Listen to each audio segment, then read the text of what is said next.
Les inondations dévastatrices dans l'est de l'Espagne ont coûté la vie à au moins 95 personnes. C'est un bilan qui n'arrête pas d'augmenter, en tout cas certainement depuis hier matin. Le gouvernement a décrété un deuil national de 3 jours. Nous allons en parler de ce dossier avec Romain Chauvet que nous retrouvons, toujours à Madrid. Alors Romain, le bilan continue de s'alourdir et on continue de chercher des disparus. Oui, absolument. Ces recherches, elles se sont poursuivies en partie au cours de la nuit, malgré la noirceur qui était tombée dans ces régions, des régions qui n'ont plus d'électricité dans cette région du sud-est de l'Espagne.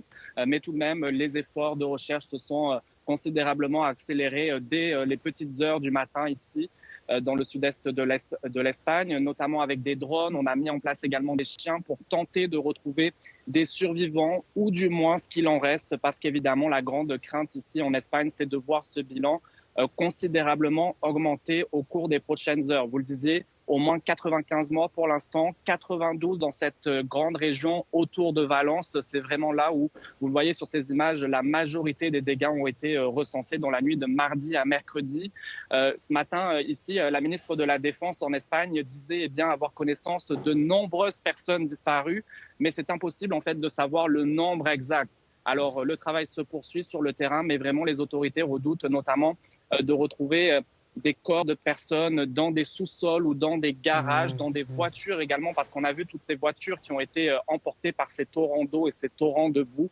Alors, recherches qui se poursuivent, mais vraiment une nouvelle fois, une nouvelle journée de choc ici pour tout le pays en Espagne. Mais Romain, quand on ne connaît pas cette zone-là, c'est étonnant de voir. On nous disait qu'il y avait des vagues qui pouvaient faire 3 mètres de hauteur. Là, ça, c'est considérable. Plus que ça, 10 mètres, j'ai vu par endroit, n'est-ce pas? Je crois qu'il devait y avoir des types de vallées ou de canaux là, qui devaient semer plus de difficultés et de dangers qu'autre chose.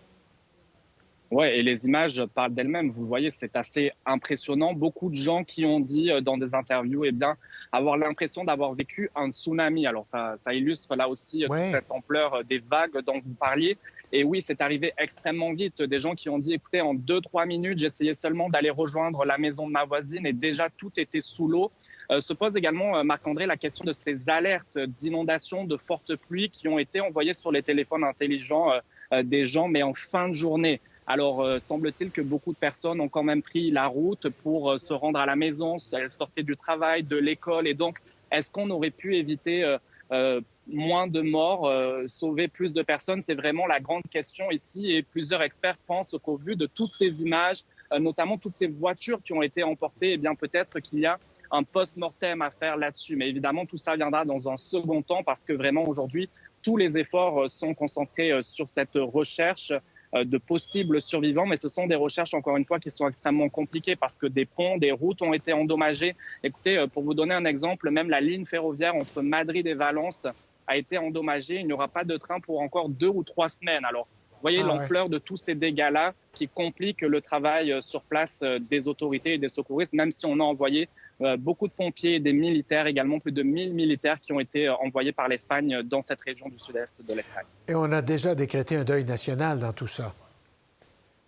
Oui, deuil national de 3 jours qui débute aujourd'hui. Le Premier ministre espagnol Pedro Sánchez est arrivé au cours de la dernière heure, je vous dirais, sur place à Valence, dans ce centre d'urgence des opérations. D'ailleurs, à son arrivée, il y a eu quelques dizaines de manifestants qui s'étaient rassemblés autour de son arrivée pour demander à sa démission parce que vous savez, on assiste également à une crise politique ici en Espagne parce que cette région de Valence, elle est dirigée par l'opposition espagnole, donc par la droite. Pedro Sánchez, lui, c'est un Premier ministre de gauche. Alors, on assiste déjà à cette bataille politique, mais beaucoup de gens qui demandent, écoutez, pour l'instant, concentrons-nous sur les efforts de recherche, sur la reconstruction, parce que vous avez vu ces images assez impressionnantes. Toute cette boue, il faut nettoyer, déblayer, et possiblement retrouver des objets personnels ou du moins ce qu'il en reste parce que pour beaucoup de personnes, ce sont des pertes totales qu'ils ont vécues dans ces inondations.